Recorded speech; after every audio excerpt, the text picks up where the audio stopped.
বন্ধুরা, Mita daily cooking and ব্লগে আপনাদের সকলকে স্বাগত। আমি আবারও একটি নতুন ভিডিও নিয়ে চলে এসেছি। এই দেখুন, মাছ নিয়ে চলে এসেছি, ট্যাংরা মাছ, বড় বড় সাইজের ট্যাংরা মাছ। এই বড় বড় সাইজের ট্যাংরা মাছ দিয়ে আজকে তেল ট্যাংরা বানাবো। আপনারা পুরো ভিডিওটা দেখতে থাকুন, আশা করি ভালো লাগবে। প্রথমে ট্যাংরা মাছগুলো কেটে নেব।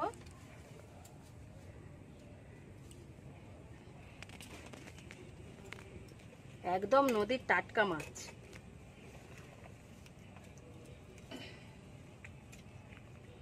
ট্যাংরা মাছ কাটতে এত বিরক্ত লাগে কাটার জন্য। এই দেখুন, এই কাঁটাটা ফেলে দিতে হবে।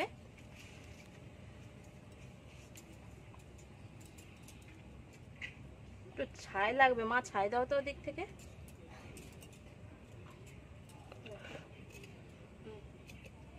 এই দেখুন, এই মাছটার আবার ডিম পেটে ভর্তি। এই ডিম থাকলে মাছ খেতে এত টেস্ট লাগে। এবার একে একে বাকি মাছগুলোও কেটে নেব। সবকটা মাছের ডিম ভর্তি পেটে। এই বর্ষার ট্যাংরার পেটের ডিম এত কষ্ট। এই দেখুন, একটা দেশি মাগুর মাছও ছিল ট্যাংরা মাছের সাথে। এটা ছেলে খাবে, ছেলে ভালোবাসে। 2 পিস করে দিলাম, না হলে বেঁকে যাবে ভাজতে ভাজতে। মাছগুলো সব কাটা হয়ে গেছে, এবার ধুয়ে নেব। মাছ ধুয়ে নিয়ে চলে এসেছি। পরিমাণ মতো মাছ নিয়ে নিয়েছি। এবার আমি উনুনটা ধরিয়ে নেব। উনুনটা ধরানো হয়ে গেছে। কালকের কুকুরে উনুনটা ভেঙে দিয়েছিল, আবার নতুন করে দেওয়া হয়েছে। তাই একটু কাঁচা আছে, আর একটু ধরুক, উনুনটা একটু শক্ত হয়ে যাক, তারপরে কড়াইটা বসাবো। এখন আমি মাছে লবণ হলুদ মাখিয়ে নেব। পরিমাণ মতো লবণ,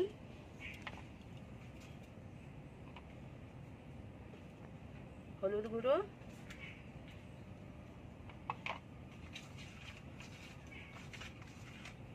হলুদটা মাখানো হয়ে গেছে। এবার কড়াই বসিয়ে দেব।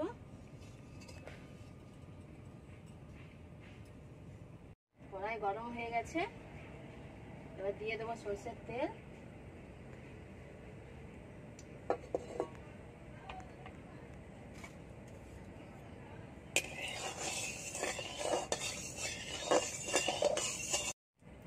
একে একে মাছ দিয়ে দেবো।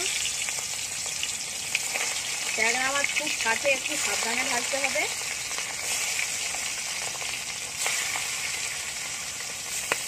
মাছ ভাজতে ভাজতে এদিকে আমি মশলা বেটে নেব। আমি সব আজ বাটা মশলায় রান্না করব। শুকনো লঙ্কা, জিরে,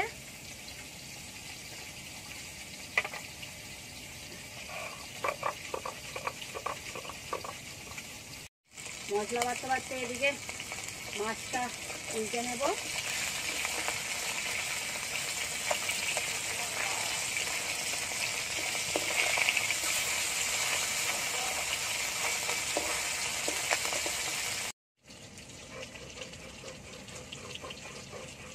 লঙ্কা জিরেটা বাটা হয়ে গেছে, তুলে নেব। আমি তেল ট্যাংরায় বেশি মশলা ইউজ করব না।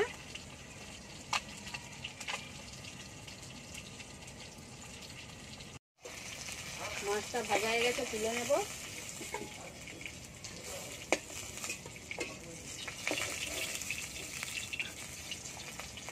বাকি মাছগুলোও ভেজে নেব।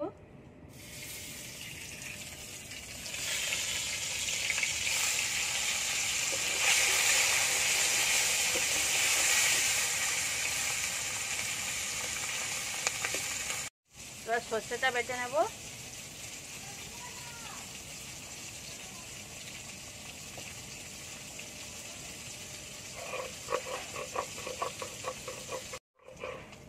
সর্ষেটা বাটা হয়ে গেছে, তুলে নেব।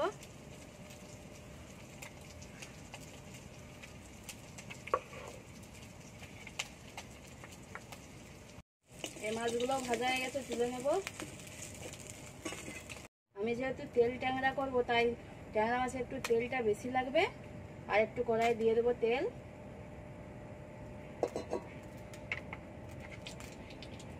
দিয়ে দেবো কালো জিরে,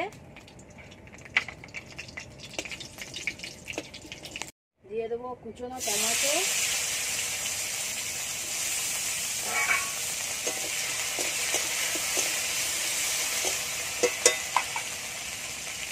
পরিমাণ মতো লবণ, হলুদ গুঁড়ো,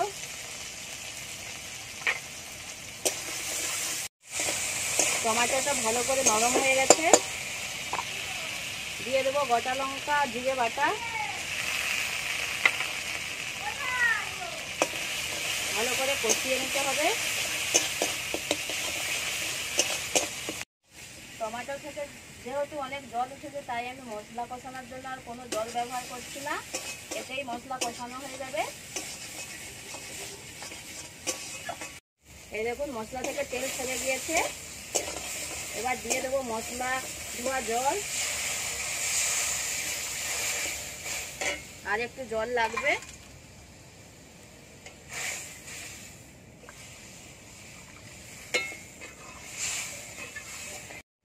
ঝোল ফুটে উঠেছে, এবার দিয়ে দেবো সরষে বাটা,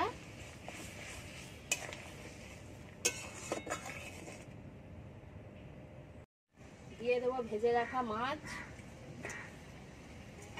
মাছটা একটু আগে থেকে দিতে হবে, কেন ট্যাংরা মাছ একটু সেদ্ধ হতে দেরি হয়। তরকারিটা হয়ে এসছে, নামানোর আগে দিয়ে দেবো কাঁচা সরষের তেল,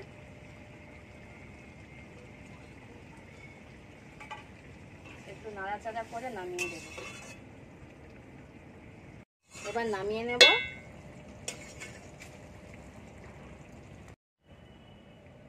কত সুন্দর কালার হয়েছে দেখছো। ছেলে খেতে বসে পড়েছে, ছেলেকে মাছ দিয়ে দেবো। ট্যাংরা মাছ হয়েছে আজকে, ডিম ভর্তি। আমি ডিম খাই ট্যাংরা মাছে, আমার ট্যাংরা মাছের ডিম খেতে খুব সুস্বাদু লাগে। একটু ঝোল দিই। হ্যাঁ,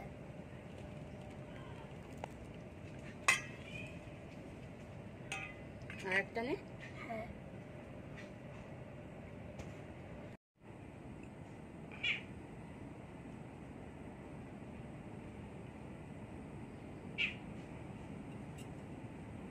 মাছটা ছাড়া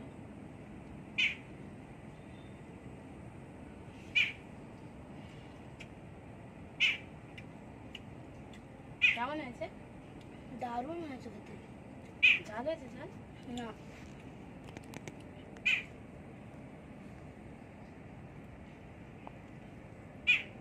ছেলের মাছ হলে তো কোনো কথাই নেই, আগে খেতে বসে পড়বে। আর নিরামিষের দিনে বসতেই চাইবে না খেতে। মাছ হলে বলবে কখন হয়েছে কখন হয়েছে। খেলো তুমি। হ্যাঁ, মাছ ছাড়িয়ে দিতে হবে না তো? না। ছেলে ওদিকে খেয়ে নিক, আমি ভিডিওটি এখানেই শেষ করছি। আর যারা আমার চ্যানেলে নতুন, তারা অবশ্যই একটা লাইক দিয়ে সাবস্ক্রাইব করে দেবেন।